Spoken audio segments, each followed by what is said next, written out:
की ठीक आहे तुम्ही प्रेमात पडला आणि आय लव्ह यू असं म्हणला, डू यू लव्ह मी? मग दुसरी व्यक्ती म्हणते yes I love you too. ही एक घोषणा आहे. ते त्याच्या यशाचं मापक नव्हे. क्या बात है. प्रेमामध्ये उडायला लागतं तरंगतो ना माणूस. आज मैं ऊपर आसमान नीचे. आणि या परम्युटेशन कॉम्बिनेशनला जर तू नशीब म्हणणार असेल तर मी तुला अडवणारा कोण रे? खरंय. तू म्हण नशीब त्याला. शब्दाने काय होतंय? मी समजून चुकलो तू नशीब म्हणतोयस ते काय आहे ते.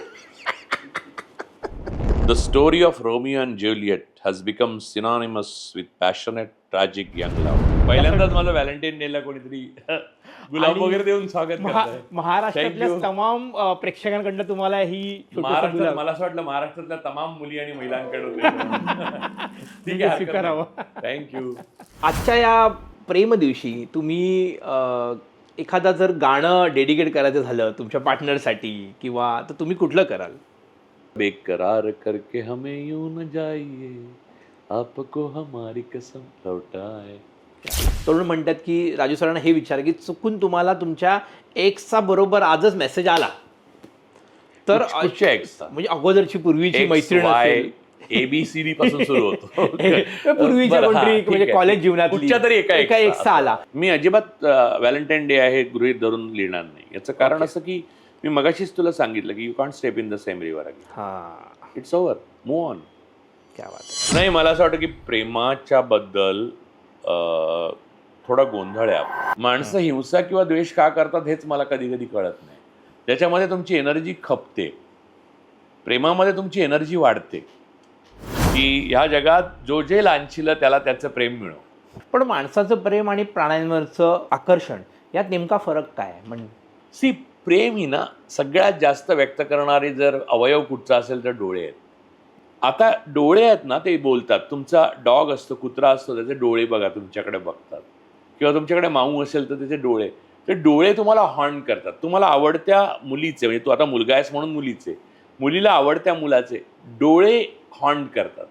कथ्थई आंखों वाली लडकी थी. तर त्याच्यामध्ये म्हणजे कथ्थई म्हणजे कात, आपला कात जो आहे ना पानाचा, तो काताचा रंग जो आहे त्या रंगाचे डोळे असलेली मुलगी, असं ते कथ्थई आंखोवाली. तर मूळ मुद्दा असा आहे की डोळे हॉर्न करतात आणि डोळ्यावर आंखों ही आंखों से इशारा, तर आंखों से ती इशारा नेहमी आंखों से होतो. त्यामुळे डोळे हे यामधले सर्वात महत्वाचा घटक आहे. सध्याच्या काळामध्ये मी ह्या व्यक्तीशिवाय राहू शकतच नाही आणि हिच्याशिवाय तो तिच्याशिवाय तो तिच्या, ही प्रेम आहे की ही भीती आहे? एका कवीने फार सुंदर म्हटलंय की खरं तर प्रेम हीच एक, ही पण गमतीने म्हटलंय त्याने. कवी कम्युनिस्ट आहे हे लक्षातच घे. तर प्रेम ही एक भांडवली कल्पना आहे. कारण स्वप्नामध्ये राजकुमार येतो, मजूर नाही. अरे अरे तू किती काळ एक माणसाबरोबर राहू शकतो, तू आईबरोबर फक्त राहू शकतो कारण ते ऑर्गॅनिक डायरेक्ट नाळ जोडलेली आहे. तुला वडिलांचा सुद्धा कंटाळा येतो मोठा झाल्यावर, वयात आल्यावर वडिलांचा कंटाळा यायला लागतो. नवीन माणसाच्या प्रेमात पडताना हे संपूर्ण आणि सुंदर आहे असं वाटतं. तेही नातं त्याच काळानंतर सुकतं. ही नवीन कन्सेप्ट मी ऐकली की स्वतःवर प्रेम करा, सेल्फ लव. आणि हा स्वार्थीपणा वाटतो की स्वतःवर प्रेम करणं ही संकल्पना आहे अस्तित्वात? मुळात आहे. स्वतःवर प्रेम नाही केलं, तू दात नाही घासले, आंघोळ नाही केली, ओंगळ राहिला, अंगावर एवढा मळ आलाय, तर कोण प्रेम करेल तुझ्यावर? स्वतःवर प्रेम केलं तर आपण दुसऱ्यावर प्रेम करू शकतो. आपल्यात आत्मविश्वास येतो की आपण कोणाला प्रपोज केलं तर ती हो म्हणेल.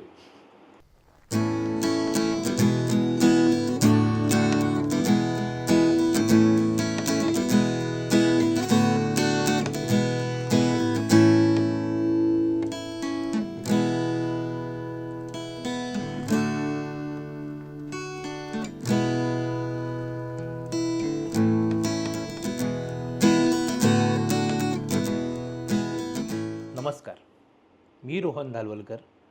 इसाब नीती चॅनलच्या माझी माणसं या कार्यक्रमात तुम्हा सर्व रसिक प्रेक्षकांचं पुन्हा एकदा प्रेमपूर्वक स्वागत करतो. हो, आज एक वेगळाच विषय घेऊन तुमच्यासाठी तुमच्यासमोर असं एक व्यक्तिमत्व आलं आहे. ते म्हणजे तुमचं आमचं सर्वांचं प्रेमळ व्यक्तिमत्व आहे. ते म्हणजे राजीव परुळेकर सर. राजीव परुळेकर सर आपल्याला आज प्रेम या विषयावर काही गोष्टी सांगणार आहेत. The story of Romeo and Juliet has become synonymous with passionate, tragic young love. Shakespeare creates lovers who are partly responsible for their own tragedies. राजकीय गोष्टींवर चर्चा करणारे, संपूर्ण देशाला आणि नेत्याला झाडून काढणारे राजू परोळेकर आज ह्या व्हॅलेंटाईन म्हणजे प्रेम दिवशी असं काहीतरी बोलतायत. ते आपण पाहूया काय बोलतायत ते. म्हणजे काय मी प्रेम वगैरे विश्वास ठेवत नाही. माझा तर मोहब्बत की दुकानावर विश्वास आहे. काय यार तुम्ही म्हणजे असं दाखवताय की मी माझा द्वेषावर आणि विश्वास आहे. लोकांचं आज आपण हे तोडून टाकूया. आणि आज लोकांचं मला मला खूप लोक विचारायचे की राजू परोळेकर सिरियस व्यक्तिमत्व आहे का, आम्हाला त्यांना भेटायचं आहे. तर आज तुम्हाला कळेल किती प्रेमळ व्यक्तिमत्व आहे राजू परोळेकर. माणूस जेव्हा जवळ जातो कळतो की माणूस किती प्रेमळ आहे. आणि आम्हाला या मागच्या 3-4 वर्षाच्या कालावधीत कळलंय की आणि मुलांना आणि पुरुषांना नाही कळलं तरी चालेल मला. बायकांना कळणं महत्वाचं आहे, स्त्रियांना कळणं महत्वाचं आहे. तर आज हा भेटूया. एपिसोड फक्त माझ्या घरी दाखवू नका. तर आज तुम्हाला खऱ्या अर्थाने कळणार आहे की जो माणूस संपूर्ण देशाला हलवून सोडतो, जो माणूस सर्व नेत्यांची तासून काढतो, तो व्यक्तिमत्व किती प्रेमळ आहे. कदाचित उद्यापासून त्यांचे जे वैरी आहेत ते पण प्रेम करायला लागतील त्यांच्यावर. नाही, पण वैरी माझ्यावर प्रेम करतात म्हणून इतकं ट्रोल करतात रे. ते एक नकारात्मक प्रेमच आहे. हा, ते सतत मला चिकटून राहतात. खरंय. आजच्या या व्हॅलेंटाईन डेच्या दिवशी खूप मनापासून आणि प्रेमयुक्त स्वागत करतो. थँक्यू. पहिल्यांदाच माझं व्हॅलेंटाईन डेला कोणीतरी गुलाब आणि वगैरे देऊन स्वागत करतंय. महाराष्ट्रातल्या Thank you. तमाम प्रेक्षकांकडनं तुम्हाला ही छोटंसं महाराष्ट्रात गुलाब मला असं वाटलं महाराष्ट्रातल्या तमाम मुली आणि महिलांकडून देतो म्हणून. ठीक आहे, स्वीकारावं. थँक्यू. नेहरूंचं लाडकं फुल. हो. राजू सर, पहिला प्रश्न असा आहे की प्रेम ही मुळात मानवी भावना आहे की फक्त नात्यांसाठी प्रेम हे महत्वाचं असतं? शाश्वत जर काही मूल्य असेल मानवी आयुष्यामध्ये तर ते प्रेम आहे. तू अत्यंत सहजपणे जर कुणावर काही करू शकतोस तर प्रेम करू शकतोस. बाकी सगळ्या गोष्टी करायला तुला म्हणजे कसरत करावी लागते किंवा त्याला कॉन्टेक्स्ट लागतं. प्रेम ही अत्यंत सुलभ आणि सहजपणे होणारी भावना आहे. अर्थात आपण अशा समाजात राहतो ज्या समाजात द्वेषाला प्रतिष्ठा आहे, हिंसेला प्रतिष्ठा आहे आणि प्रेम हे अप्रतिष्ठित आहे. म्हणजे आजच्या दिवशी प्रेमात आकंठ बुडालेल्या युगुळांना मारत फिरणाऱ्या टोळक्यांची भरमार अख्ख्या देशभर तू बघशीलच. ती जुन्या मी माझ्या कॉलेज काळापासून बघतोय. पण या गोष्टी ज्या आहेत त्या आपण त्याच्यापर्यंत जाऊया. आता मी अगदी वेळ आली तर जाऊ, पण त्या राजकीय आहेत किंवा त्या हिंसक आहेत. पण प्रेम ही एक स्वाभाविक आणि मानव सुलभ आणि माणूस कुठच्याही वयात प्रेमात पडू शकतो आणि कोणावरही प्रेम करू शकतो. आणि केवळ लक्षात घे की प्रेम ही एक व्यापक संकल्पना पण आहे. केवळ स्त्री पुरुष प्रेमाबद्दलच मी बोलत नाही आहे की दुसऱ्या माणसावर प्रेम करणं ही सुलभ गोष्ट आहे. दुसऱ्या माणसाचा तिरस्कार करणे, द्वेष करणे, लिंग, रंग, जात, धर्म, पंथ, देश, बाउंड्रीज यामुळे त्याचा द्वेष करणे ही अत्यंत मला वाटतं सिंथेटिक गोष्ट आहे. स्वाभाविक गोष्ट प्रेम ही करणं ही आहे. आणि आपल्याला कोणाबद्दलही प्रेम वाटतं म्हणजे बघ, आपल्याला त्याच्याबद्दल वाईट भरवून मग त्याच्याबद्दल द्वेष, नफरत किंवा काही वाटू शकतं. पण असं आपल्याला माहीत नसेल एखाद्या माणसाबद्दल तर त्याच्याबद्दल पहिली भावना कुठची वाटू शकते तर प्रेम वाटू शकते. आता स्त्री पुरुष प्रेमाबद्दल म्हणशील तर ते तर अतिशय स्वाभाविक आणि मानवी आहे. आणि ते माणसाला जेव्हा समज येते तेव्हापासून त्याच्या मृत्यूच्या क्षणापर्यंत तो कोणावरही प्रेम करू शकतो. स्त्री किंवा पुरुष कोणावरही प्रेम करू शकतो. आणि ते अत्यंत स्वाभाविक, नैसर्गिक, सुलभ आणि मला वाटतं स्वीकारार्ह आहे. माणसाच्या उत्क्रांतीच्या काळापासून प्रेम तयार होत गेलं असं म्हणतात. तर ते कसं तयार होत गेलं आणि आतापर्यंत हे काय पोझिशनपर्यंत आलं आहे असं वाटतं तुम्हाला? तू मला स्पेसिफिक विचार की मॅन वुमन रिलेशनशिपमधलं प्रेम म्हणतोस का एकंदर मानवी प्रेम म्हणतोय? पूर्ण मानवी प्रेम ह्या पद्धतीने बोलतोय मी. असं आहे की माणूस हा आपल्याबरोबर दुसऱ्या माणसांबरोबर राहत असे गुहेमध्ये, तर फॅमिली किंवा इतर त्याच्या टोळीतली माणसं वगैरे यांच्याबरोबर व्यवहार किंवा ट्रस्ट, विश्वास हे प्रेमाशिवाय शक्यच नाही. किंवा आपल्याला केवळ मानवी प्रेमाबद्दल बोलतोयस तू. आपल्याकडे माणसाने प्राणी पाळायला सुरुवात केली तेव्हा त्याला अशी जाणीव झाली की माणसांपेक्षा अनकंडिशनल प्रेम त्याला प्राणी देतात. आणि आपण प्राण्यांवर सुद्धा प्रेम करतो, किंबहुना प्राण्यांवर जास्त प्रेम करतो. म्हणजे माझ्याकडे असलेले प्राणी आजारी पडले किंवा त्यांना त्रास झाला तर मला सर्वात जास्त त्रास होतो. किंबहुना त्यांच्याबद्दल कोणी काय मला ट्रोल भयंकर केला पण त्यांच्याबद्दल कोणी काय लिहिलं मी फक्त त्यावेळेलाच ब्लॉक करतो. कारण ते त्यांची बाजू मांडू शकत नाही ना, तर मला त्यांची बाजू मांडली पाहिजे. तर मूळ मुद्दा असा आहे की प्रेम ही एक अत्यंत एनर्जी देणारी संकल्पना आहे. माणसं हिंसा किंवा द्वेष का करतात हेच मला कधी कधी कळत नाही. त्याच्यामध्ये तुमची एनर्जी खपते, प्रेमामध्ये तुमची एनर्जी वाढते. तू बघ आता, म्हणजे आपण मॅन वुमन रिलेशनशिपमध्ये घेऊ, आज व्हॅलेंटाईन डे आहे, तर तू प्रेमात कधीतरी पहिल्यांदा पडला असशील तेव्हा तुला असं बाजूची समस्या किंवा जगात काही समस्या आहेत किंवा काय असं वाटायचंच बंद झालं असेल बघ. फक्त असं एक एक ध्यान सोडलं तर त्याच्या खालची अवस्था प्राप्त होती, म्हणजे सुषुप्ती अवस्था, तुरीय अवस्था याच्या लेवलच्या भावनेत तू जातोस आणि शरीरातली सगळी केमिकल्स तुझी अशी तुला ब्लॉक करतात बाकीच्या निगेटिव्ह भावना, आणि तू असा भारलेला असतो आणि प्रेरित असतो त्या भावनेने. तर एवढं सुंदर तुला कुठचं द्रव्य पिऊन मिळतं रे आनंद आणि नशा, तर ती नशा ऑब्व्हियसली ग्रेट आहे म्हणजे. आणि ती मला असं वाटतं सर्वांना करता यावी अशी आपण आज शुभेच्छा देऊ सगळ्यांना, की ह्या जगात जो जे लांछिलं त्याला त्याचं प्रेम मिळो. पण माणसाचं प्रेम आणि प्राण्यांवरचं म्हणजे आकर्षण यात नेमका फरक काय आहे? म्हणजे माणसाचं प्राण्यांप्रतीचं प्रेम आणि माणसाचं माणसावरचं प्रेम नाही.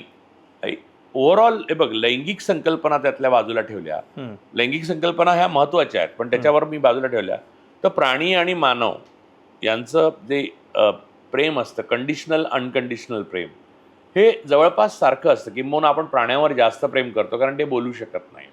त्यांच्या डोळ्यातनं जे प्रेम ही ना सगळ्यात जास्त व्यक्त करणारे जर अवयव कुठचा असेल तर डोळे आहेत. माझ्या म्हणजे ऑब्झर्वेशनमध्ये, म्हणजे सातत्यपूर्ण प्रेमांच्या काय म्हणतात त्या कथा जगून मी या निष्कर्षाप्रत आलेलो आहे की प्रेम व्यक्त करणारा अवयव जर मानवी शरीरात सर्वात मोठा कोणता असेल तर डोळे आहेत. माणूस डोळ्यातनं जे, म्हणून बघ तू प्राण्यांचे पण डोळे, तू गाईचे डोळे बघ, ते ग्रेसांची कविता ना, गाईचे डोळे करुण उभे. तर आता डोळे आहेत ना ते बोलतात. तुमचा डॉग असतो, कुत्रा असतो, त्याचे डोळे बघा तुमच्याकडे बघतात, किंवा तुमच्याकडे माऊ असेल तर त्याचे डोळे, ते डोळे तुम्हाला हॉर्न करतात. तुम्हाला आवडत्या मुलीचे, म्हणजे तू आता मुलगा आहेस म्हणून मुलीचे, मुलीला आवडत्या मुलाचे डोळे हॉर्न करतात. कथ्थई आंखों वाली लडकी थी. तर त्याच्यामध्ये म्हणजे कथ्थई म्हणजे कात, आपला कात जो आहे ना पानाचा, तो काताचा रंग जो आहे त्या रंगाचे डोळे असलेली मुलगी, असं ते कथ्थई आंखों वाली. तर मूळ मुद्दा असा आहे की डोळे हॉर्न करतात आणि डोळ्यावर तर आंखों से सी इशारा नेहमी आंखों से होतो. त्यामुळे डोळे हे यामधले सर्वात महत्वाचा घटक आहे. मग ते प्राण्यांचं प्रेम असो किंवा माणसाचं, म्हणजे मी त्याच्या केमिकल बद्दल बोलणार आहे किंवा अजून काही गोष्टींबद्दल बोलणार आहे, पण ते सगळं नंतर येतं. आपण त्याचा विचार आज का करावा? पण मग प्राणी जेव्हा जोडीदार निवडतात मग त्याला पण आपण प्रेम म्हणू शकतो का? प्राणी आपापसामध्ये नाही, प्राण्यांमध्ये प्रेम असतं आणि नसतं याच्याबद्दल शंका आहे. पण काही पक्षी आहेत त्यांच्यामध्ये एक जोडीदार निवडला की तो जर मेला तर ते दुसरा जोडीदार निवडत नाही, तर मरून जातात. ओके. असे अनेक पक्षी आणि प्राणी. पण ह्या अपवादाचं आपण हे घेतलं तरी त्यांना एकामेकांबद्दल एक स्निग्धता असतेच. ओके. प्रेम असतं. तो कुठच्याही प्राण्याच्या जोडीदाराला मारायला जा किंवा काय करायला जा तर तो प्राणी हल्ला करतो. बरोबर.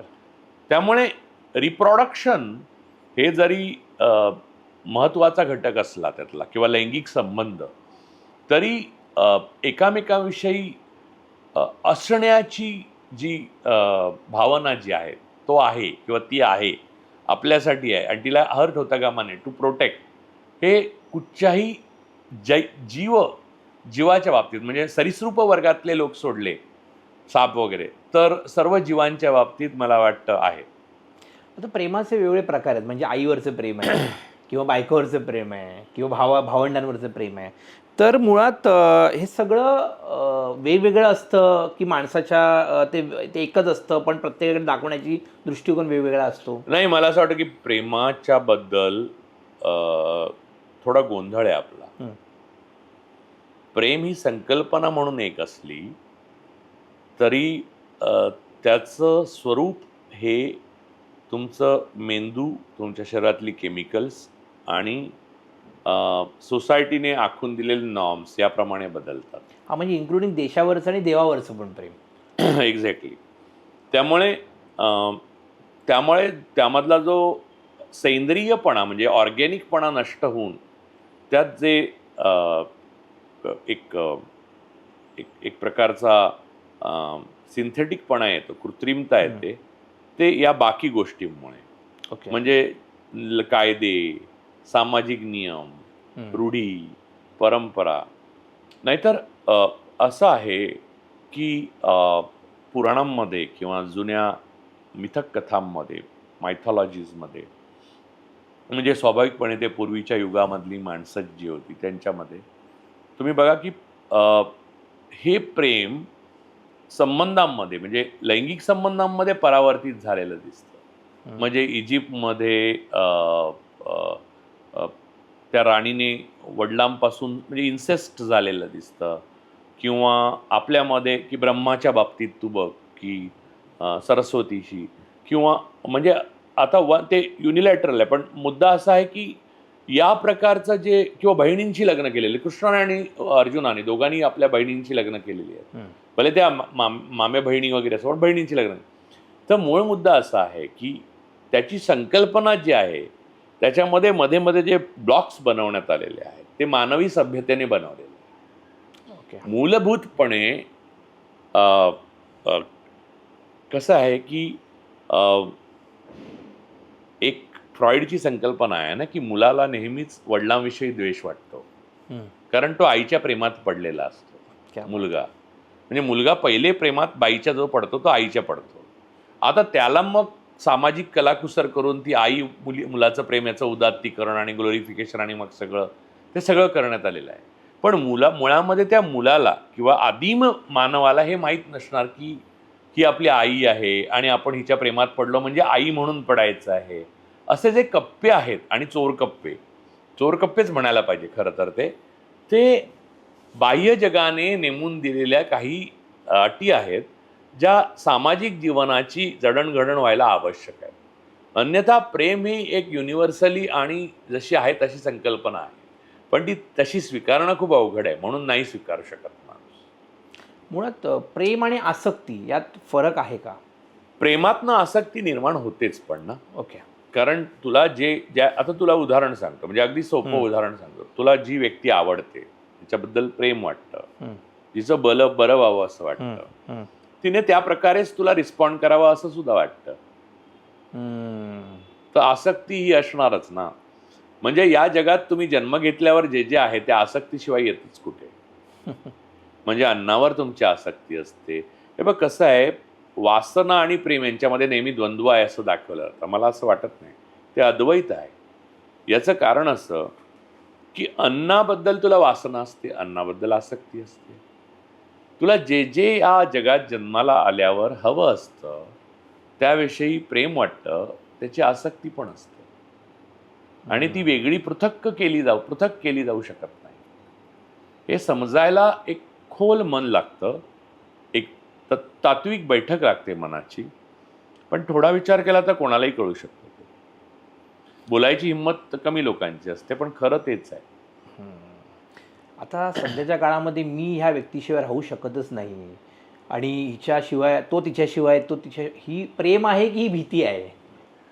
बघ कसं आहे, जेव्हा तुम्ही कोणाच्या प्रेमात पडता तेव्हा तसं वाटतं, हे नाकारण्यात अर्थ नाही. जेव्हा किंवा उदाहरणार्थ सांगतो की मी परवा आता 4 दिवसापूर्वी माझ्या हॉन्ट करते ते ट्रॉमा थोडं मी वेटच्या हॉस्पिटलमध्ये होतो, म्हणजे प्राण्यांच्या हॉस्पिटलमध्ये. माझ्याकडे जो कॅट आहे त्याच्याबरोबर त्याला बरं नव्हतं म्हणून मी 4 दिवस हॉस्पिटलमध्ये होतो. ओके. तर माझ्यासमोर 4 प्राणी गेले, म्हणजे दोघांचे कुत्रे गेले, दोघांची माऊ गेले. तर ते फॅमिली होती त्या कॅटची किंवा त्या डॉगची, ती एवढी रडली की माणसासाठी पण एवढं कोणी रडत नाही. ओके.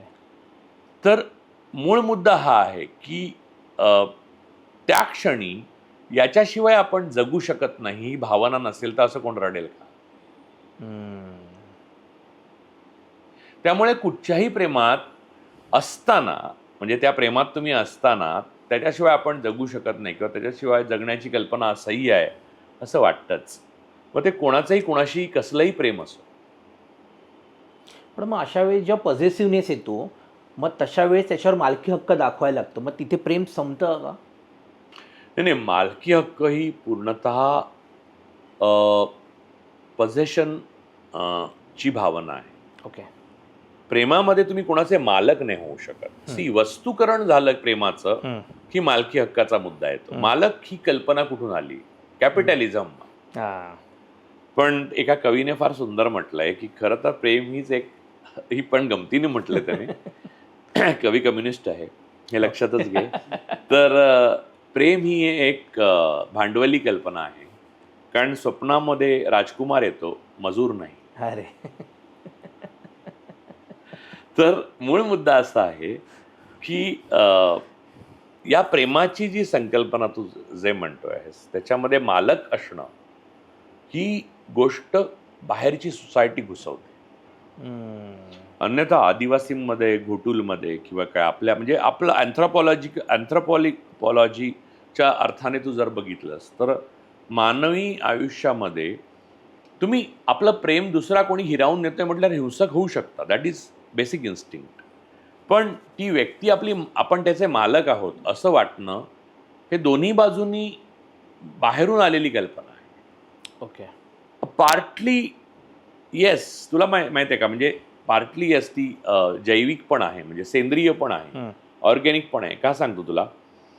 मी म्हणजे मला निश्चित माहिती आहे की सापांमध्ये कोब्रा साप आहेत ना, किंग कोब्रा किंवा कोब्रा, त्यांच्यामध्ये जेव्हा मेटिंग चालू असतं ना, तर तिसरा नर आला ना त्याच्यामध्ये, जर एक नर आणि एक मादी यांचं मेटिंग चालू आहे आणि ती पॅशनेट मेटिंग चालू आहे, तर तिसरा नर आला ना तर ते मेटिंग झाल्यावर त्या मादीला तो नर खाऊन टाकतो. ओ.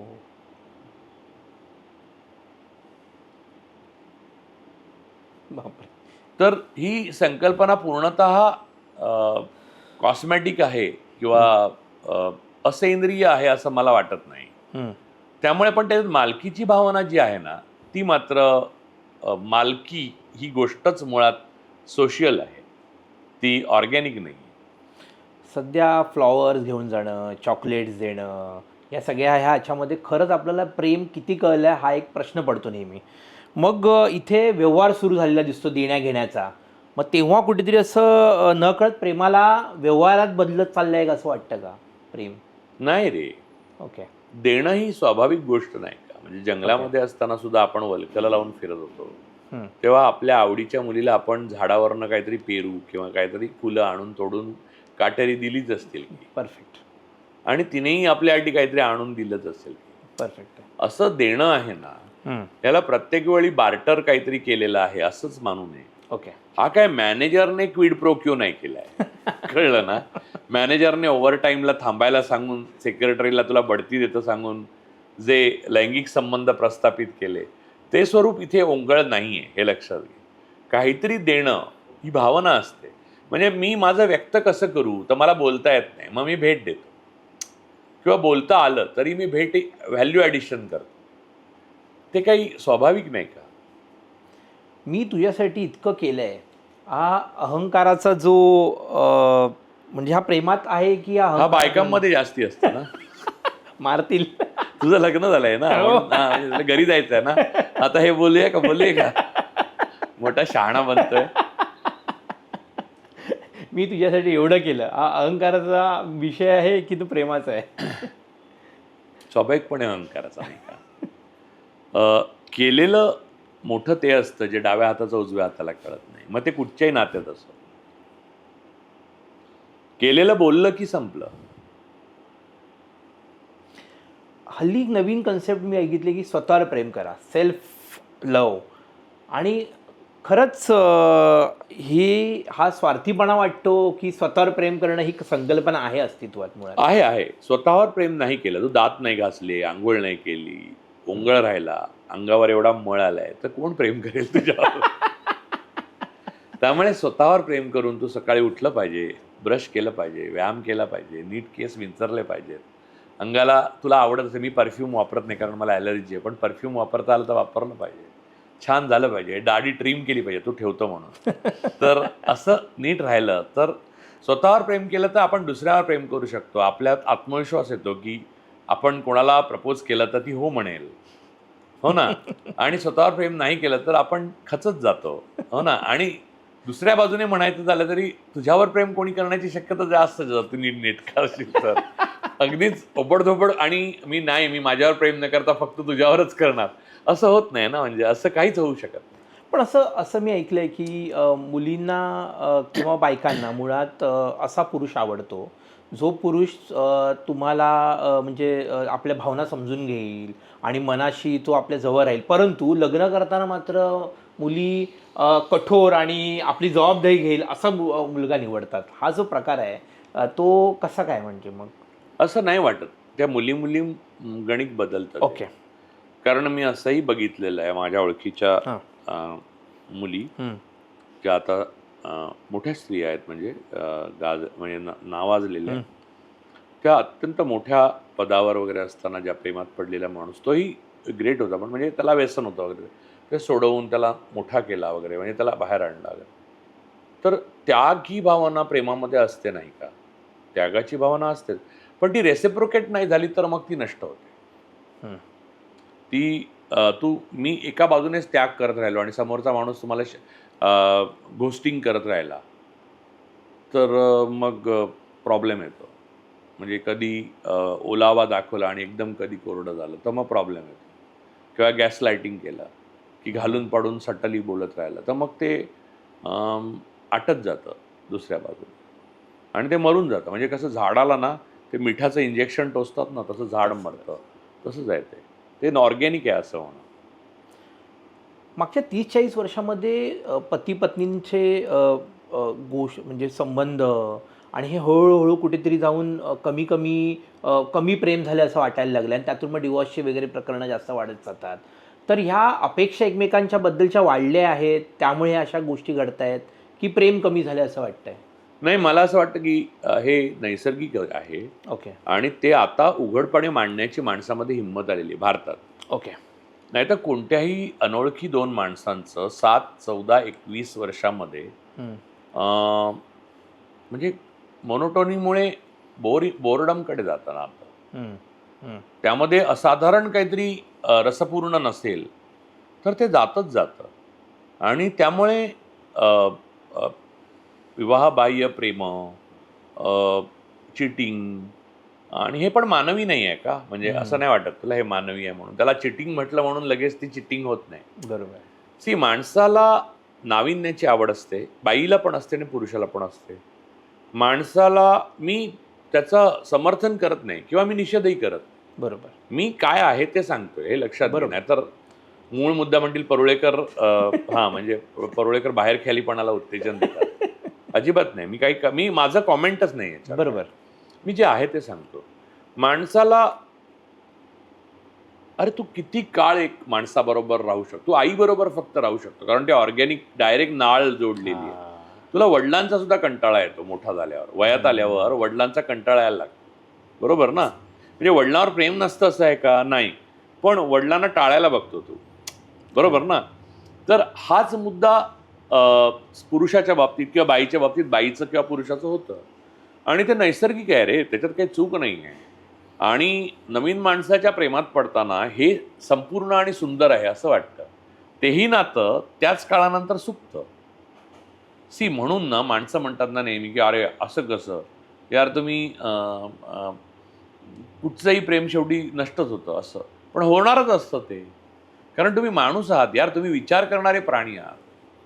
तुम्ही विचार करता म्हणून तुम्ही माणूस आहात. आणि विचार केला एकदा ना की तुम्हाला मोनोटोनी कळते. आणि त्या पलीकडे सेवा, त्याग वगैरेच्या भावना त्याच्यावर आज आपण बोलणार नाही आहोत. ते तरीही खेचत नेणं, मुलं आणि हे सगळं झेंगट आहे, त्याच्यावर मी बोलणार नाही. कारण आज आपण व्हॅलेंटाईन डे पुरताच विषय मर्यादित आहे ना, म्हणजे आपला, म्हणून बोलत नाही. पण वास्तवात जे होतं ते हेच. त्यामुळे एकही नातं हे माझं असं म्हणणं आहे की एक्सपायरी डेट शिवाय येत नाही. क्या बात. आणि माणूस आधी मरतो किंवा नातं आधी एक्सपायर होतं, पण एक्सपायरी डेट येते. क्या बात. जर माणूसच आधी गेलं तर मग ते चिरकाल म्हणून सोनी मेहवाल, नंतर रोमिओ ज्युलियट, हीर रांझा यांचं प्रेम अमर होतं कारण माणसं आधी एक्सपायर झाली. क्या बात. नंतर प्रेम. आपलं काय झालं, आपलं प्रेम आधी एक्सपायर होतंय. एक नंबर.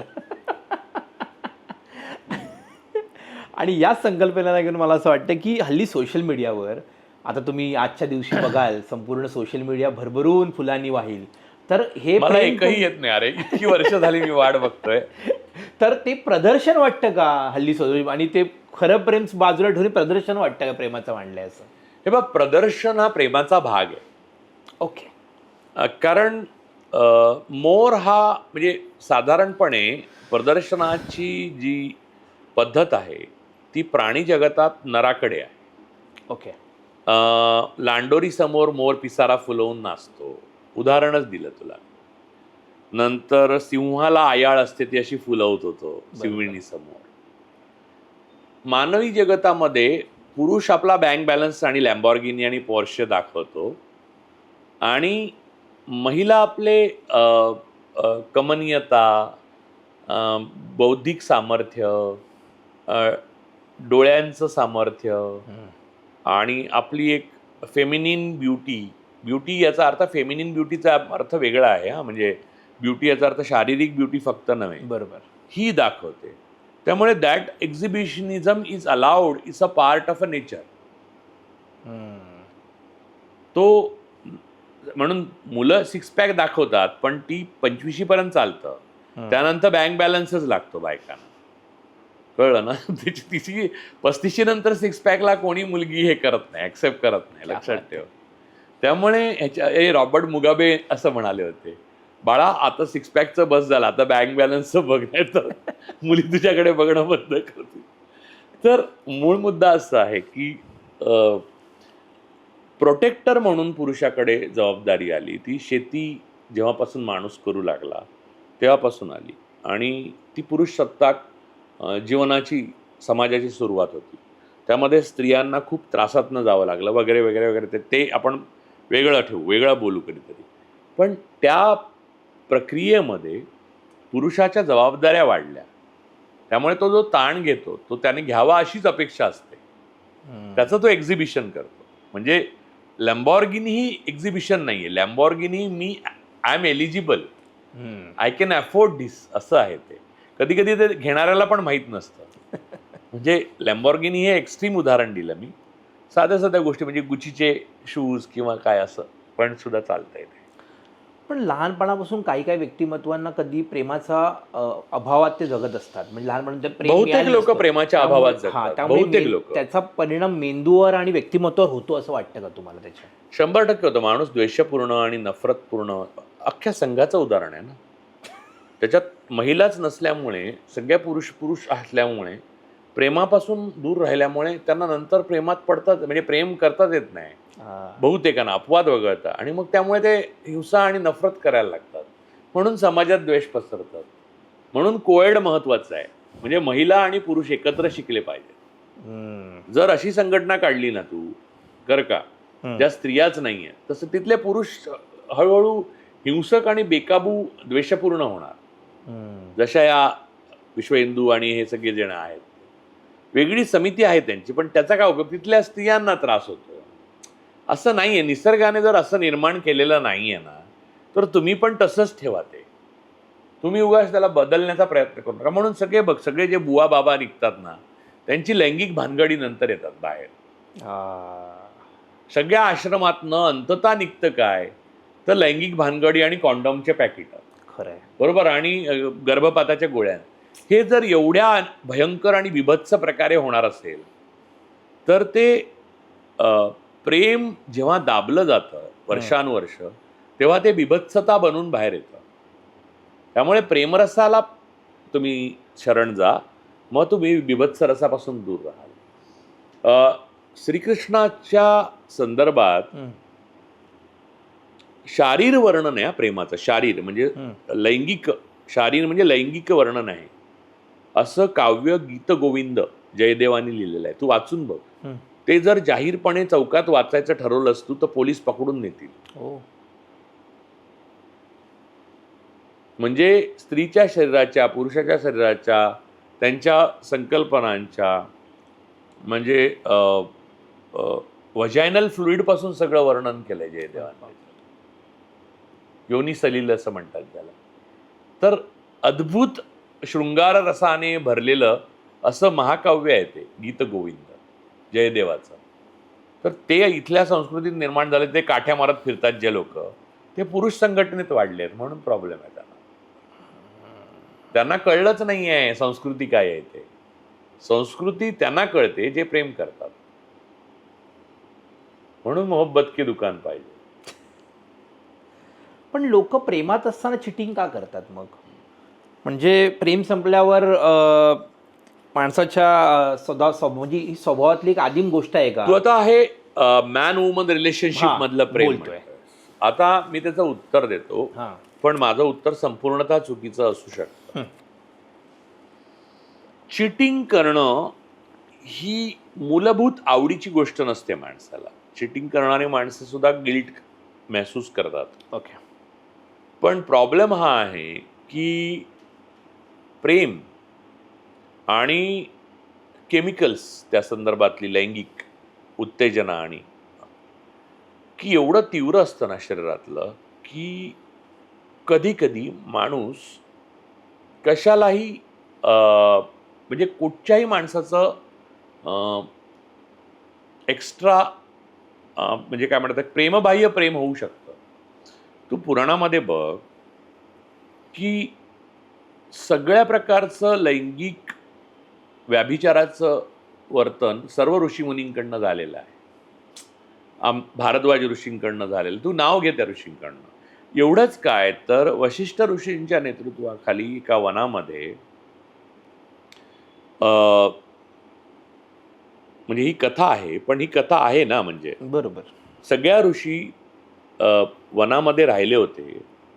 तेव्हा त्याच वनामध्ये भगवान शिव हे तपश्चर्या करत होते नग्नावस्थेमध्ये. त्यांचे आखीव रेखीव शरीर आणि उघडं आणि ते लिंग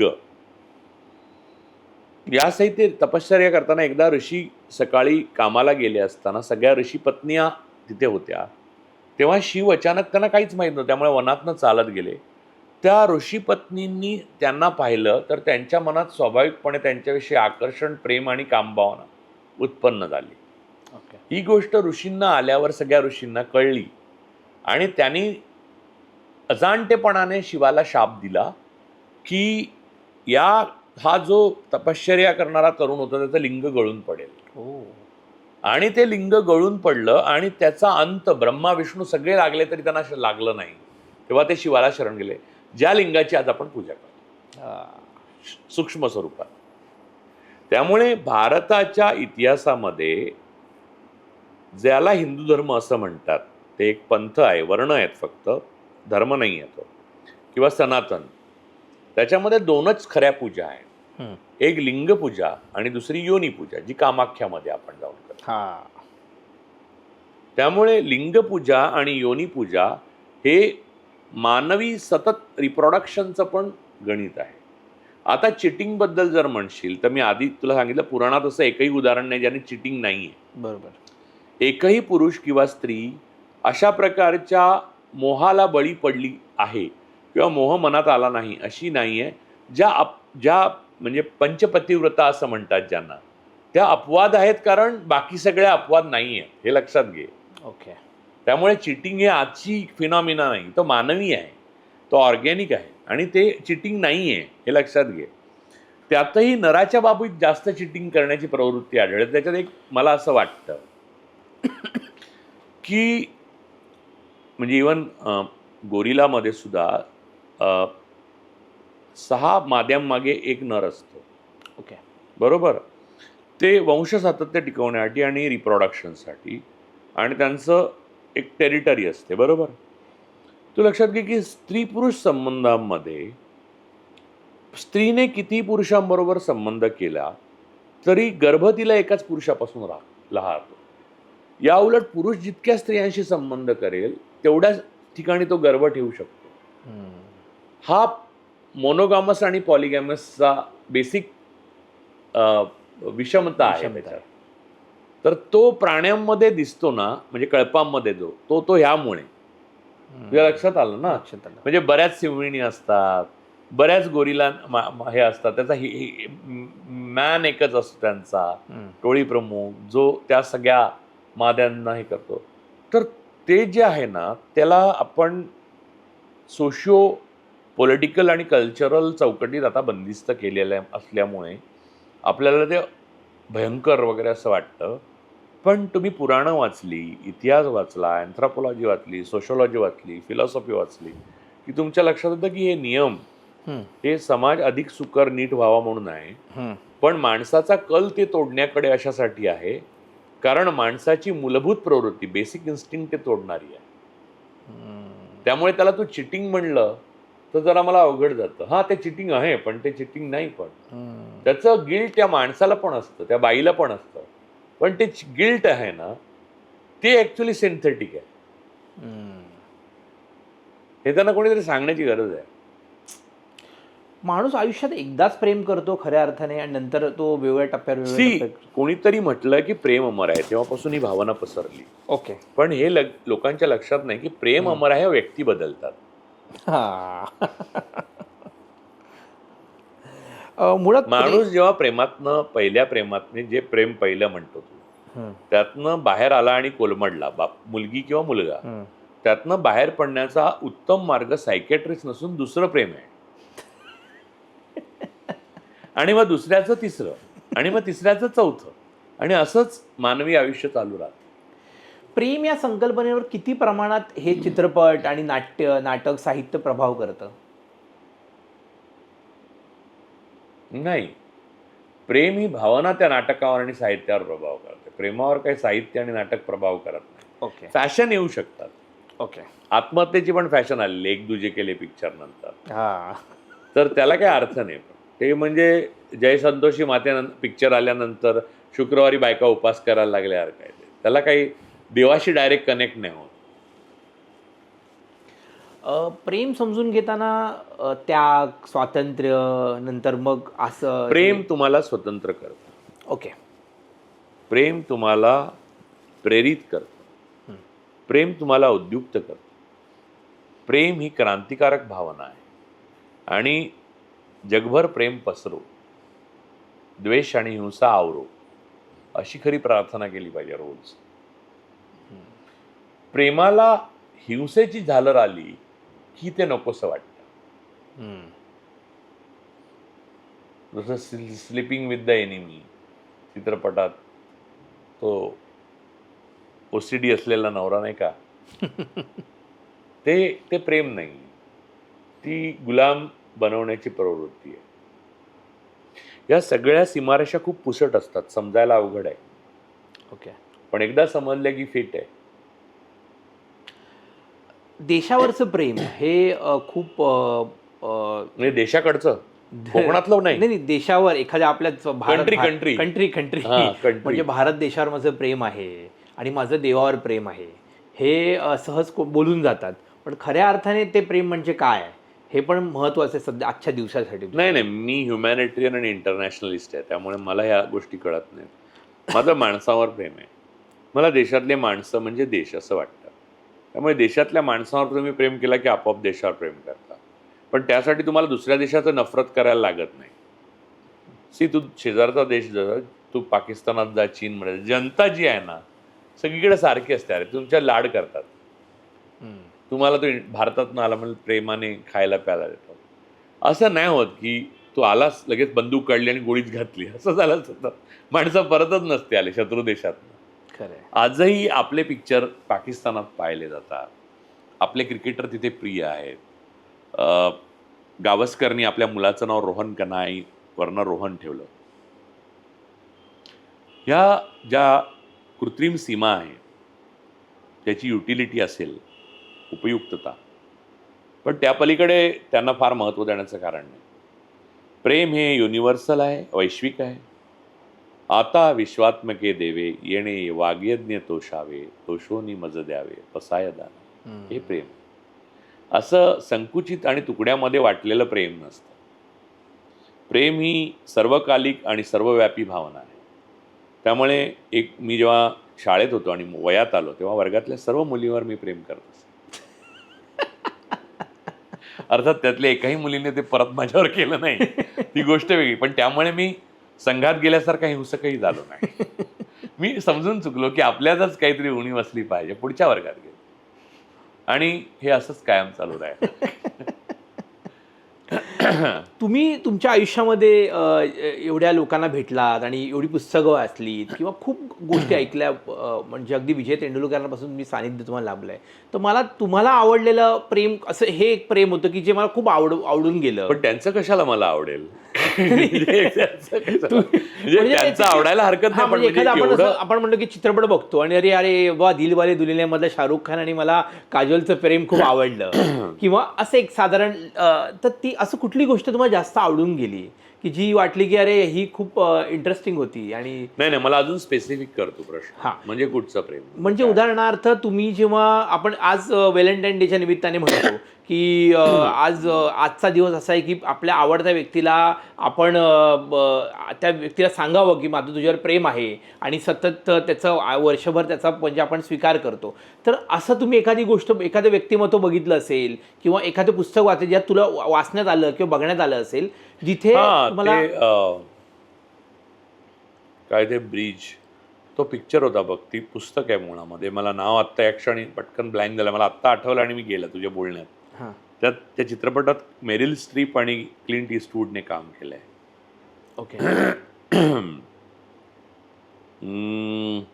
तो एक ते पुस्तक मी स्वतः भेट द्यायचो बऱ्याच लोकांना. ओके. त्याची कथा अशी आहे, म्हणजे लोकांना मी कथा सांगितली की बऱ्याच लोकांना आठवेल की तो नॅशनल जिओग्राफिकचा फोटोग्राफर असतो. ओके. आणि एकदा तो मेरिल स्ट्रीपच्या घरी येतो. तिचं लग्न आलेलं आहे, तिला मुलं आहेत वगैरे, आणि ती एक अत्यंत हाऊसवाईफ आहे. तिच्या आयुष्यात कोणतं ॲडव्हेंचर, नाविन्य वगैरे नाही. Bridges of medicine county okay. पुस्तकाचं नाव. तर त्या पुस्तकामध्ये जे लिहिलेलं आहे ना, ते इमॉर्टल लव्हचं लक्षण आहे. आता मी स्टोरी सांगत नाही, ओके. कारण लोक वाचायला प्रवृत्त व्हावे, पिक्चर बघायला प्रवृत्त व्हावे. पण ते पुस्तक आल्यानंतर असं झालं की नॅशनल जिओग्राफिकच्या फोटोग्राफर तो असल्याचं जे त्याच्यात दाखवलं होतं, तर लोकांची लाखो करोडो लोकांची पत्र नॅशनल जिओग्राफिकला गेली. त्याने काढलेले फोटो, तो अंक कुठं, नॅशनल जिओग्राफिकने स्पेशल एक वेगळा अंक काढला. हो. खोटा म्हणजे कल्पनेतला ही त्याची स्टोरी आहे. पण ते एक गारूड होतं त्याचं माझ्या त्या प्रेमाचं. आणि मेरिल स्ट्रीप ही तर म्हणजे ऑल टाईम म्हणजे सॅल्यूट अशी, म्हणजे ती गॉडेस व्हिनस आहे माझ्या दृष्टीने. तर म्हणजे तो इंटेलिजन्स, ती वीट, ते देखणेपण, ते चिरतरुणता, हे सगळं तिच्यामध्ये आहे. आणि मला असं वाटतं की ते माझ्या आयुष्यामध्ये त्या पुस्तकाने खूप बदल घडवले. त्या पुस्तकाने मला दोन्ही गोष्टी कळवून दिल्या. म्हणजे ते पुस्तक तुलाही वाचलं, तुलाही कळतील. प्रेमाच्या यशामध्ये प्रेमाचं यश नसतं, प्रेमाच्या क्षणभंगुरतेमध्ये प्रेमाचं यश असतं. क्या बात आहे. म्हणून शेक्सपियर असो किंवा आपले कोणत्याही एक दुजे केली असो, ज्या प्रेमामध्ये यश मिळत नाही ते जास्त सक्सेसफुल होतं. लौकिक यश मिळत नाही, ते इमॉर्टलाइज्ड होतं. त्यामुळे असं आहे की तुम्हाला आवडणारी व्यक्ती तुम्हाला प्राप्त झाली तर कोणाला नको असते, पण ती कायमची प्राप्त झाली तर तिचा कंटाळा येऊ शकतो. ती हवीशी वाटते तोपर्यंत ती गायब व्हावी. आपण पण एखाद्या व्यक्तीला हवेसे वाटतो तोपर्यंत तिच्या आयुष्यातनं निघून जावं. ही भावना मला त्या पुस्तकामुळे मिळाली. क्या बात आहे. माझ्यात काही गुण आणि काही दोष निर्माण झाले जे माझ्या घडवणुकीमध्ये निर्माण झाले. त्यातला हा गुणदोष माझ्यात निर्माण झाला. तेव्हा मला एक लक्षात आलं की आपण लोकांना आवडतो तोपर्यंत आपण पूर्ण आवडून ते शेवटचा आंब्याची रस मग बोय आणि मग ते शेवटी असं असं करून सगळं काढून तो आंबा खात होता तिथपर्यंत थांबू नये. 2 तुकडे खाल्ले की उठावं ताटावर. क्या बात आहे. शेवटचा प्रश्न, तुमच्या लेखी प्रेम म्हणजे फक्त टवटवीत सुंदर आणि गोजीरवाणी कल्पना आहे की खडतर आणि असं ओबडधोबड पण चालतं? खडतर आणि ओबडधोबडमध्येच प्रेमाची खरी कसोटी लागते. ओके. काय आहे की यशाच्या काळात तुम्हावर कोणी प्रेम करेल. क्या बात आहे.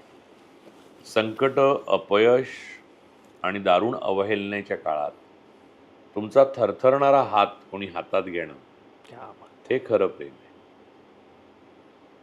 आणि त्याच्यामध्ये जी स्निग्धतेची भावना आहे ती तुमच्या वृक्ष आयुष्यामध्ये टवटवीत गुलाब निर्माण करते. नाहीतर आयुष्य एखाद्या कॅक्टस सारखंच आहे. जन्म म्हणजे दुःख. त्यात प्रेमाचाच जो काय भाग आहे तो काट्याविना गुलाब असल्याचा आहे. तर अजून एक महत्त्वाचा प्रश्न म्हणजे राजू सर, लव इम्पॉर्टंट आहे म्हणजे प्रेम महत्त्वाचं की रिस्पेक्ट हे महत्त्वाचं आहे तुमच्या मते? आपल्याला ज्या गोष्टी, ज्या व्यक्तीवर, ज्या अस्तित्वावर प्रेम बसतं त्याच्याबद्दल ऑब्व्हियसली रिस्पेक्ट निर्माण व्हायला पाहिजे. ओके. म्हणजे प्रेम आहे ते लैंगिकता, नुसती लैंगिकता नाही. याची कसोटी जर तुला लावायची असेल, लिटमस टेस्ट, तर त्याच्यात रिस्पेक्ट आहे तर ते प्रेम आहे. ओके. म्हणजे तुम्ही रिस्पेक्ट करता त्या व्यक्तीचा आणि प्रेम आहे म्हणजे मग हे बघ, 2 एक स्त्री पुरुष आहेत, त्यांच्यात लैंगिक तर असणारच संबंध आहेत, म्हणजे प्रेमाचे संबंध. तर नुसती लैंगिकता नाही, लैंगिक संबंध नाही असं तुम्हाला कळतं आणि हे प्रेम आहे असं म्हणायचं असेल तर त्या लैंगिक आणि शारीरिक ओढीच्या पलीकडे दोघांना एकमेकांबद्दल प्रचंड रिस्पेक्ट असणं हे त्यांच्यामध्ये प्रेम असल्याचं दाखवतं. किंबहुना रिस्पेक्ट म्हणजे आदर हा दिशादर्शक आहे प्रेम असल्याचा. ओके. त्यामुळे आदराशिवाय जे असतं ते फक्त आकर्षण आहे आणि तो केमिकल रिॲक्शन आहे. आदराशिवाय जे असतं त्याला प्रेम म्हणू शकत नाही. 2 सज्ञान माणसं जेव्हा पाहिजे तेव्हा लैंगिक संबंध बनवू शकतात. त्याला मी प्रेम नाही म्हणणार. त्यात आदरच नसेल तर प्रेम नाहीच ते. मग त्याच गोष्टीला पुढे जाऊन म्हणायचं की हे जे आता नवीन सिच्युएशनशिप आली आहे किंवा लिव्हिंग रिलेशनशिप आली आहे, हा जो सगळा भाग आहे सगळा, सिच्युएशनशिप वेगळी आणि लिव्ह इन रिलेशनशिप वेगळी. लिव्ह इन रिलेशनशिपमध्ये एक अलिखित ट्रस्ट असतो. ओके. जो फार डिलिकेट आहे. ओके. तुम्हाला लिखित कोणतंही डॉक्युमेंट नाही, कोणत्याही प्रकारचं प्रोटेक्शन नाही समाजाचं. अशा परिस्थितीत तुम्ही एकत्र राहण्याचा विचार केलेला आहे, त्याला लिव्ह इन रिलेशनशिप आहे. लिव्ह इन ही कदाचित तुम्ही पुढे कायम एकत्र राहण्याचं लेखी ठरवाल त्याच्या अगोदरची अवस्था असो. सिच्युएशनशिपचा त्याचा संबंध नाही. ओके. सिच्युएशनशिप ही ऑल टुगेदर डिफरंट. आणि तुम्ही शब्द 50 वापरले तरी हे सगळं ऋषीमुनींपासून होऊन झालंय. मी तुम्हाला 10 गोष्टी उदाहरण देईन, पण आता तो म्हणजे माझ्या ज्ञानाची परीक्षा नसून आज आपण प्रेम दिवस साजरा करावा अशी माझी कल्पना आहे. त्यामुळे सेलिब्रेट ज्ञानाने मी नेहमीच पाजळवत आलेलो आहे. त्यामुळे आज मी ललित व्हावा. आज प्रेमाने उजळवूया आपण. सगळ्यात अजून तरुण मुलांचा प्रश्न असतो नेहमी सर की एकदा आपण प्रेम केलं आणि त्याच्यामध्ये आपल्याला विश्वासघात झाला म्हणजे ते तुटलं, तर परत त्या माणसावर कसा विश्वास ठेवावा आणि एकदा तडा गेला की त्याला त्याच माणसावर का दुसऱ्या माणसावर? त्याच माणसावर तो परत येतो आणि म्हणतो अरे माझं चुकलं, माझं हे झालं, किंवा त्याला कदाचित प्रेमामध्ये एकदा ठोकर पडल्यानं पुन्हा प्रेम करायला धजवत नाही तो दोन्ही बाजूने.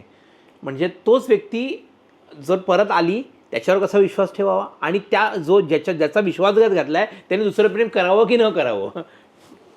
हे बघ, मी तुला 2 गोष्टी सांगेन. एका व्यक्तीबाबत 2 सिच्युएशन्स तू सांगितल्या आणि एका व्यक्तीच्या 2 वेगळ्या सिच्युएशन्स सांगितल्या, बरोबर? बरोबर. तर एका प्रेमामध्ये एक जोडीदार प्रेम तोडून निघून गेला आणि परत आला आणि तुम्हाला जुळवून घ्यायला सांगितलं, तर you can't step in the same river again. तुम्ही एकाच नदीत पुन्हा पाऊल ठेवू शकत नाही. नदी वाहती असते. हो. हा ठोक नियम आहे. तुम्ही परत त्या नदीत पाऊल ठेवू शकत नाही. It's over. पुढे मूव्ह ऑन, पुढे जा तुम्ही. चिकटवून घेण्याची प्रवृत्ती नात्यामध्ये धोकादायक असते. चिकटवून नाही घ्यायचं. एकसंध असलं पाहिजे. काचेसारखं आहे ते. चारित्र्य काचेसारखं नसतं. हे काचेसारखं आहे. दुसरं, एका प्रेमात धोका मिळाला, मग दुसऱ्या प्रेमात विश्वास कसा ठेवायचा, हा जो मुद्दा आहे तो प्रेमामध्ये धोका नाही मिळणार. एका जोडीदाराला वाटू शकतं याची एक्सपायरी डेट आपणच ठरवायची आणि ही आज एक्सपायरी डेट आहे, ते निघून जातं जोडीदार. म्हणून काय दुसऱ्या प्रकरणात तुम्हाला एक्सपायरी डेट लवकर येईल असं नाही. फक्त कुठच्याही प्रेमामध्ये एक गोष्ट लक्षात ठेवली पाहिजे की माणूस जिथे नश्वर आहे तिथे मानवी भावनांना एक्सपायरी डेट असणार आहे. त्या खूप टिकाव्या अशी अपेक्षा त्याच्या सुरुवातीला असते की ठीक आहे, तुम्ही प्रेमात पडला आणि आय लव्ह यू असं म्हणला, डू यू लव्ह मी, मग दुसरी व्यक्ती म्हणते yes I love you too. ही एक घोषणा आहे. ते त्याच्या यशाचं मापक नव्हे. क्या बात आहे. आय लव्ह यू टू हे एक घोषणा आहे. कळलं ना? सत्यमेव जयते ही घोषणा होती, ते पुढे असत्यमेवाकडे गेलं आपल्या देशात.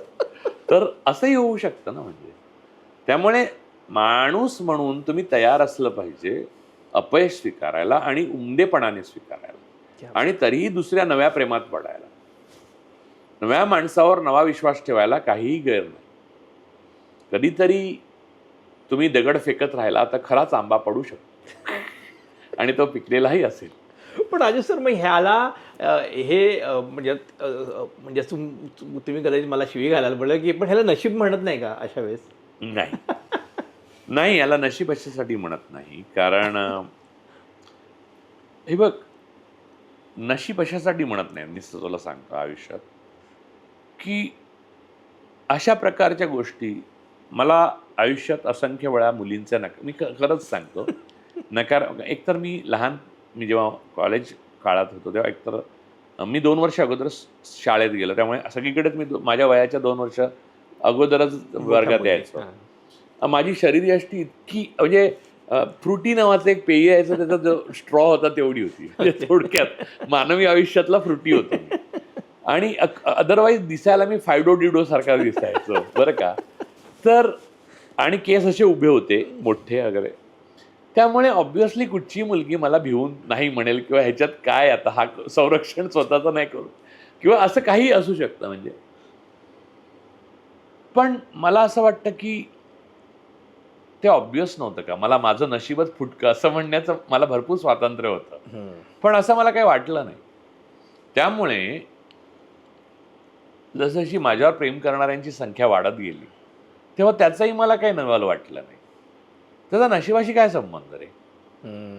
हां, म्हणजे एखाद्या सुंदर माणसाला, सो कॉल्ड सुंदर, सौंदर्याच्या कल्पना या माणसं ठरवतात. असं या जगात सगळं सुंदर आहे बरं का. काळं सुंदर, गोरं सुंदर, डावं सुंदर, उजवं सुंदर, सगळं सुंदर. माझ्या दृष्टीने असं हे असुंदर आहे आणि ते अस्वच्छ असू शकतं, अनारोग्यकारक असू शकतं, रोग असू शकतात, पण सुंदर आणि असुंदर असं काही नाही.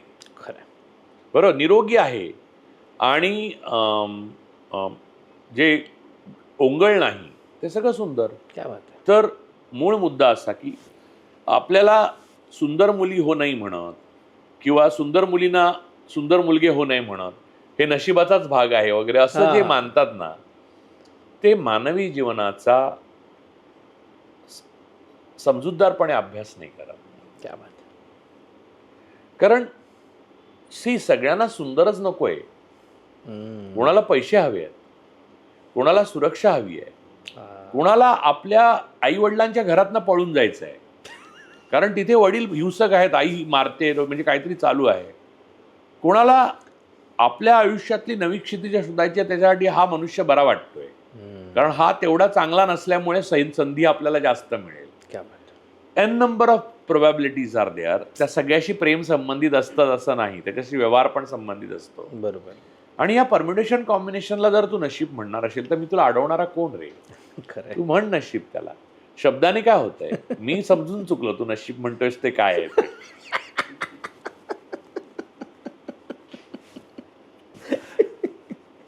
Very nice.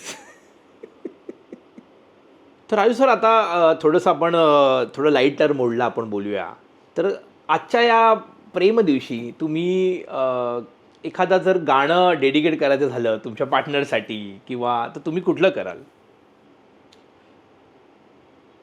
अल्बमच करायला लागेल मला. सॉंगचं काय एक गाणं पुरणार नाही, शिजणार नाही. म्हणजे काही अल्बम मला द्यावेसे वाटतील. तर मला असं वाटतं की मॅडोनाचा जो रे ऑफ होप नावाचा अल्बम आहे तो या दिवशी, म्हणजे तो जुना झालाय आता, पण माझा आवडता अल्बम आहे तो. नंतर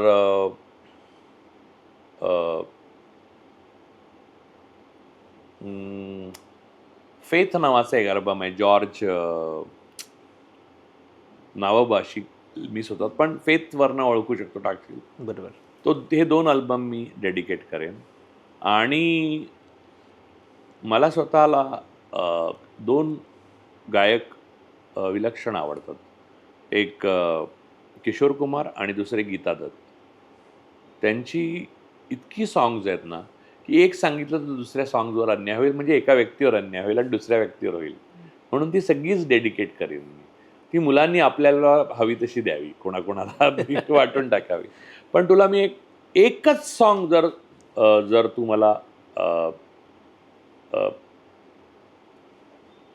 निवडायचं झालं, हां, तर हेमंत कुमारांचा बेकरार करके हमें यूं न जाइए, आपको हमारी कसम लौटाए, हे करीन. या लौट आण्यावर मला कळलं की असं आपण झालंच. नाही, पण ते दरवाजापर्यंतच आहे, नंतर you can't step in the same river again. खरंय. आणि महत्त्वाची गोष्ट, समजा तुम्हाला तुमच्या असं झालं की हल्ली तरुण मुलांचा एक मला प्रश्न आलाय की तरुण म्हणतात की राजू सरांना हे विचार की चुकून तुम्हाला तुमच्या एक्सचा बरोबर आजच मेसेज आला तर कुठच्या एक्सचा? म्हणजे अगोदरची पूर्वीची मैत्रीण असेल, ABCD पासून सुरू होतो. पूर्वीच्या कोणतरी म्हणजे कॉलेज जीवनातली कुठच्या तरी एका एक्सचा आला, तर तो तुम्ही म्हणाल की अरे चुकून आला असेल, की तो बाबा नेटवर्क चुकून तो पाठवला गेला असेल, किंवा तुम्हाला काय वाटेल? आणि मला कोणाचाही मेसेज असा चुकून येत नाही. असा एवढा नशीबवान मी नाहीच आहे. म्हणजे ज्यांचा यायला पाहिजे त्यांचाही आलेला नाही, तर चुकून कसा येईल असं. तर मी काय करेन असं तुमचं म्हणणं आहे. तर त्या मेसेजला उत्तर कसं द्याल असं? मी मेसेज काय आहे याच्यावर उत्तर अवलंबून आहे. हां, नाही का? म्हणजे नॉर्मल तुम्हाला आज समजा आज व्हॅलेंटाईन डे आणि सकाळी मेसेज आला समजा की काय राजू कसा आहेस, आणि आज व्हॅलेंटाईन डे आहे. नाही, मग मी म्हणेन की छान आहे. ओके. मी अजिबात व्हॅलेंटाईन डे आहे गृहीत धरून लिहिणार नाही. याचं कारण असं की मी मगाशीच तुला सांगितलं की यू कॉन्ट step in the same river again. हां, इट्स ओव्हर, मूव्ह ऑन. क्या बात आहे.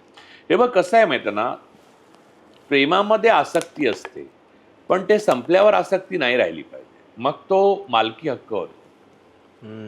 एक्स ही सुद्धा कुठे आपलं असतं. एक्स हा शब्द चुकीचा आहे असं मला नेहमीच वाटतं. म्हणजे आपलं काहीतरी एक्स म्हणजे ती काय बिल्डिंग आहे का, फ्लॅट आहे, गाडी आहे का, काय आहे? अरे मनुष्य आहे ना ती. म्हणजे कोणी कोणाचा एक्स असत नाही. माणूस पण, पुरुष पण आणि महिला पण. ते तेव्हाचं एक सत्य होतं, आजचं एक सत्य आहे, उद्याचं दुसरं असणार आहे. एवढं माणसाने लूज आणि मोकळं असलं पाहिजे. कॅरेक्टरने लूज नाही, म्हणजे विचारांनी हलकं असलं पाहिजे, उडता आलं पाहिजे. अरे प्रेमामध्ये उडायला लागतं, तरंगतो ना माणूस. आज मैं ऊपर आसमान नीचे. आणि ह्या व्हॅलेंटाईन डे किंवा हे जे सगळे डेज सुरू झाले, ह्याच्यामध्ये खरंच तुम्हाला वाटतं का मार्केटिंग डिपेंड आहे? म्हणजे मार्केटिंग आहे, पण मजा नाही का आली? सेलिब्रेशन माणसाला आवडतं रे. बरोबर. अजून प्रपोज डे, टेडी हा, डे, मग काय? फ्लॉवर्स डे, प्रॉमिस डे, काय किस काय डे, फरक पडतो? काय फरक पडतो? काय फरक पडतो? खरंय. प्रत्येक वेळेला 100 साजरी करावी असं थोडीच आहे क्या सगळ्याची. बात आहे. काहीतरी दुसरी तिसरी पण चालेल की 100 साजरे. एवढं 100 वर्ष जगून मधल्या काळामध्ये व्हेरी नाईस. द्वेषच केला. खरंच. राजू सर, आजच्या जगामध्ये लोकांना ना स्वातंत्र्य हवं आहे, म्हणजे फ्रीडम हवं आहे. तर ह्या प्रेमातून खरंच फ्रीडम मिळतं का आणि स्वतंत्रता मिळते का, की माणूस अडकतो प्रेमात असं म्हणतात? सी प्रेम म्हणजेच स्वातंत्र्य असलं पाहिजे. प्रेमाची संकल्पना ही स्वातंत्र्याची संकल्पना आहे. तू एखाद्या माणसाला मुलीवर, तू मुलगी असेल तर मुलावर प्रेम करतं, तेव्हा त्याला बांधून ठेवायचा प्रयत्न केला तर ते प्रेम नाही. तो हक्क आहे, ते काहीतरी वेगळं आहे, ते प्रेम नाही. तुम्ही मोकळं सोडा. बघ, काही लोकांकडे पक्षी असतात, प्राणी, ते मोकळे सोडलेले असतात, संध्याकाळी ते परत येतात. क्या बात आहे. जर ते तुमचं असेल तर परत येईल. मोकळं असणं, स्पेस असणं ही प्रेमाची ऑक्सिजन इतकी गरज आहे. क्या बात आहे. आणि ते जर नसेल तर ते प्रेम कुजायला लागतं आणि ते लवकर मरतं. क्या बात आहे. Very nice. Great. Thank you. So great. Raju sir, आज सुंदर पद्धतीने प्रेम आणि प्रेम दिवसाला तुम्ही सुंदर पद्धतीने प्रेम म्हणजे काय आणि वेगवेगळ्या गोष्टी समजावून सांगितल्यात आणि आम्हाला कळल्या, त्याबद्दल थँक्स अ लॉट. आणि नक्की पुढच्या वेळेस नवीन एक विषय घेऊन तुम्हाला भेटायला येऊ. तोपर्यंत धन्यवाद. थँक्यू. राजू सर, आम्ही एक प्रणाम हस्तलिखित केलेलं आहे. मागच्या 5 वर्षापासून आम्ही ज्या ज्या व्यक्तिमत्वांना भेटतोय माझी माणसं कार्यक्रमात, त्यांनी 2 शब्द, 2 ओळी, जे काही तुमच्या मनामध्ये येतात ते लिहाव्यात, जेणेकरून लोकांना एक त्याचं एक आमच्याकडे ठेव राहील कायमची आणि आम्ही पुस्तक स्वरूपात नंतर आजच्या दिवसानिमित्त मी आणि लिहितो. प्रेम दिवसानिमित्त तुम्ही लिहावंच द्या. अशी इच्छा आहे.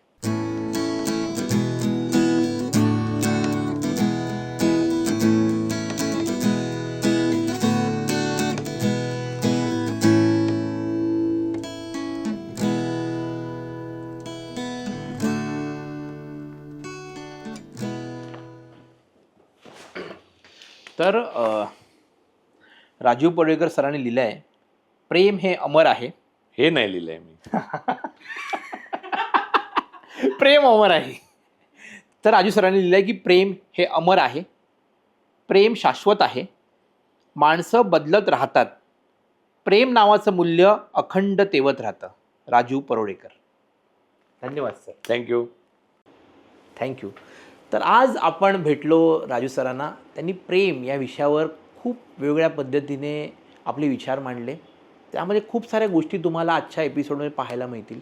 त्यामध्ये प्रेम, कुठलं प्रेम चांगलं, कुठलं प्रेम वाईट, ते कसं असतं, ते कोणावर असतं, अनैतिक प्रेम, नैतिक प्रेम, उत्क्रांतीपासून चालत आलेलं प्रेम. अनैतिक प्रेम नावाची काही गोष्ट नाही. ओके. प्रेम हे नैतिक असतं, तुम्ही अनैतिक असू शकता. तर अशा अनेक गोष्टी तुम्हाला पाहायला ऐकायला मिळतील. तेव्हा भेटू नवीन एपिसोडमध्ये. तोपर्यंत इसाब निधी बघत राहा, सबस्क्राईब करा. आणि आजच्या एपिसोडला तुम्हाला ह्या संपूर्ण प्रेम दिवसाला कुठला शब्द आवडला, राजू सरांनी सांगितलेली कुठली गोष्ट आवडली, ती तुम्ही नक्की कमेंटमध्ये लिहा. त्यामुळे आम्हाला कळेल तुम्ही एपिसोड पूर्ण बघितला आहे. तोपर्यंत धन्यवाद. थँक्यू.